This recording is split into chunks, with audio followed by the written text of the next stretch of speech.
வணக்கம் பத்திரிகையாளர்களுக்கு வணக்கம். இந்தியாவின் வணக்கம் sir. Welcome to Trichy sir.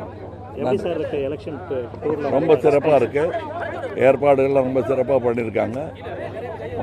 Nehru ஐயா அவர்கள் இங்கே இருக்கிறார்கள். இங்கேயும் ஏற்பாடு சிறப்பாக இருக்கும் என்று நம்ப கூட வேண்டாம், நிச்சயமாக சொல்லுவேன் நான். அதாவது இந்தியாவின் மிக பழைய கோட்டைகளில் ஒன்று செங்கோட்டை. நம் பாரத பிரதமர் யாராக இருந்தாலும் அங்கிருந்து பேசுவார்கள். அதற்கு மூத்தது செயின்ட் ஜார்ஜ் கோட்டை. இந்த இரண்டுக்கும் மூத்தது திருச்சி மலைக்கோட்டை. அந்த கோட்டை உள்ள ஊர் இன்று டிஎம்கேயின் கோட்டையாக இருக்கிறது. அந்த கோட்டைக்கு நான் கதவுகள் திறந்திருக்கின்றன. நான் இங்கே வந்திருக்கிறேன். நாட்டை காக்கும் இந்த வேள்வியில் நானும் பங்கு கொள்வதில் எனக்கு பெருமை.